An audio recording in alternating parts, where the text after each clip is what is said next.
Okay, good morning guys. Hop, come na. Oh, ano nangyari? Ano nangyari? Ganyan. Ay, oo nga. Titingnan natin kung may butas niya. Good morning guys, hindi pa po kami nakakalayo. Naplat ako. At ito po ang ating kinatatakutan. Kinatatakutan po ng mga bikers ang maplatan sa daan. Maigi na lang po kasama ko ang aking asawa. Lalo na po sa isang babaeng rider, biker, na maplatan, lalo na solo rider, napakahirap po. Buti na lang po kasama ko ang aking asawa. At ito po ang ating pag-uusapan ngayon. What's this?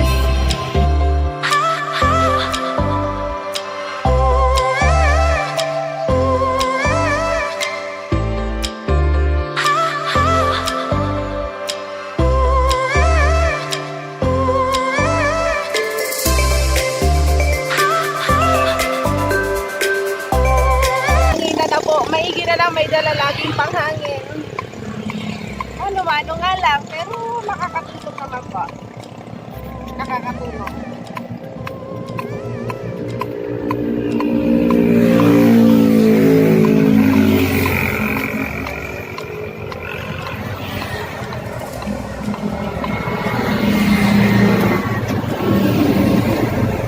May putas.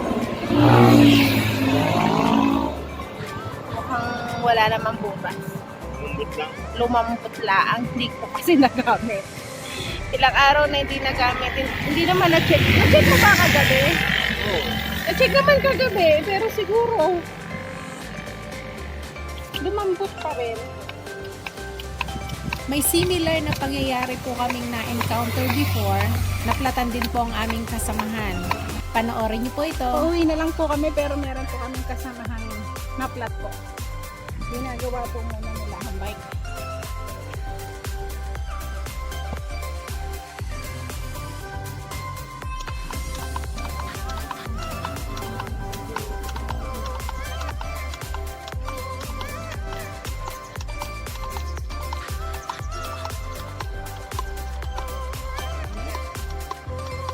Siguro yan. Baka suminaw lang, ano? Nakaipit. Oo. Kapit. Yun. Huli agad. At least kita agad. Pag walang makita ang butas, butasan ulit. Dito lang makit ma. Nandito. Buti na lang mga Boy Scout. Wala akong adhesive. Ay, pakiramdam na wala akong maitulong dyan. Same tayo, sir. Ako nga din, nod lang. Hindi ako marunong ganyan.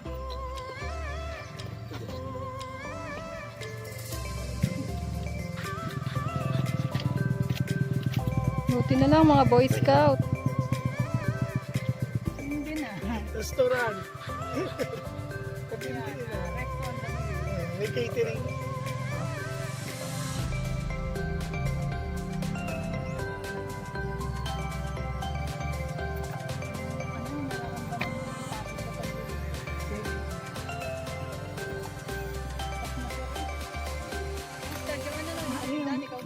Paggagawat na lang. Ay, pasok na.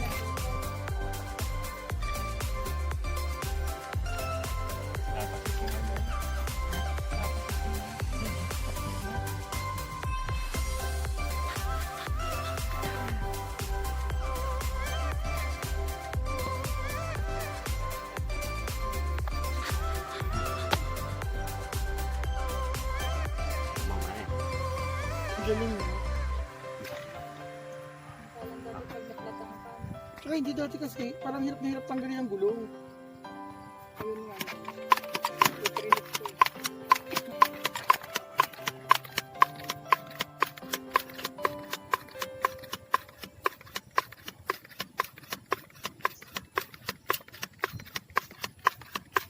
conscious sa gulong niya. Baka flat ang gulong niya. Si Demi pala. Walang kamalay-malay. Siya pala ang flat. Nakita ko nung umandar, yung alubog.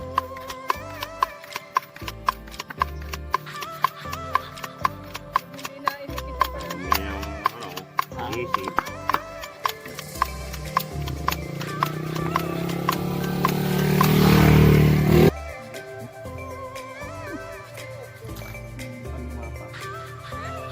Yung lumapat yung goma. Sa ya. Sarap parang sarap ng ano, yung sobrang sa Ayan malamig. po, tapos na. Kakabit na po ang gulong. Yes! Tuloy ang journey. The journey.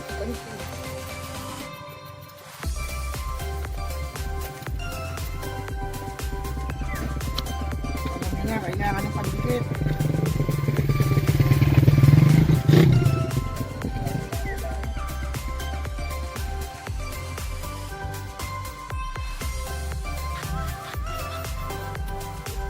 Yun. Kanya ka na magbabike sa balita.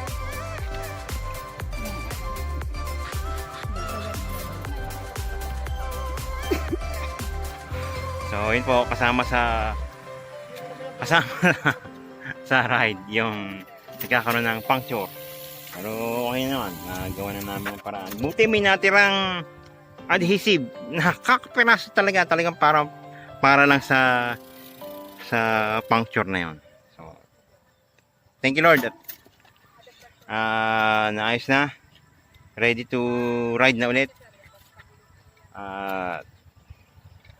Dito kami sumilong sa medyo may puno. Medyo mataas-taas ng araw. It's almost 8:30. So, ready to ride na lang ulit. Pag sa pagtaas nito, pag ganit. Sa pagbaba Okay na. nito, pag Dubai. Ganun din niya. Pagbaba nito, Dubai. Advice mo sa mga napaplatan ng bike? Pag napaplatan, hanap lang ng vulcanize. Tapos, yun, pag yun naplatan, angkas na lang sa bike. Kasi isa naman bit yung bike. Kaya yan. Kapit lang. Walang iwanan. Okay. Para sister John. Lalagyan ng patch kit. Tapos siguraduhin yung adhesive ng patch kit ay hindi matigas, hindi na-expire. Wala. Ang advice ko po sa ano ba yun? Napaplatan. Sa mga napaplatan, sa mga... Magdala ng asawa. Para may taga-vulcanize po. Yeah, Pabor ako doon. Pabor ako doon. Power ka daw. Oo, pag napaplatan, hanapin ang asawa. Tanging yun lang naman ang makakagawa noon. Mga napaplatan ng bike. Paplatan ni magdala ng patch, yung pang ano, pantagpi. Patch kit. Oo, pag hindi naman, magantay na bus para sumakay na lamang. Okay na yun. Napaplat? Saan po ba? Na bike. Sa ilong? Sa dibdib? Laging dadala ng pambomba, at least sa grupo. Tapos kung ano pa ba? I-ready talaga ang bike bago bumiyahe. Bago bumiyahe. No? Yan, i-check lahat ng mga gulong at preno. Yan ang mahalaga. Dito na po kami sa bahay, nagawa na. Short ride lang naman po yun. Nag-ikot lang kami dito sa poblasyon ng Balayan. Kaya lang naplat pa. Kailang malapit saka naplat. So, siyempre, pagka nakaka-experience po kayo ng flat, siyempre, keep an open mind. Saka huwag po kayong magpapanik. At kung meron pong mga malapit na vulcanizing shop, pwede po kayong pumunta. At it's good na meron po kayong dalang kit. Halimbawa po yung ano tawag doon? Anong tawag sa pambomba? Yung ano lang. Repair kit. Yung repair kit, tire repair kit, dapat meron po kayong baon. Pambomba, syempre. Tapos, syempre, dapat meron kayong mga friends and barkada na marunong Isama ang asawa. Para sa kagaya po nating mga babae, hindi naman natin porte yan. Lalo na ako. Hindi ko naman po nila lahat. Meron naman pong babaeng magaling sa mga ganan eh. Pero sa akin po, wala akong alam sa ganyan. Alam ko lang umupo. Umupo. At sumakay. Pumadyak. Ganyang plat-plat na. So, nakaka-tense, nakakakaba. Kaya isama ang asawa. Saka Pag syempre, nagra-ride. kailangan bago umalis ay magpe-pray. Prayer ang pinakamabisa na to keep us safe every ride, to keep us strong para ipoprotektahan niya ang ating daraan. So, okay na. Yes, naulan na po.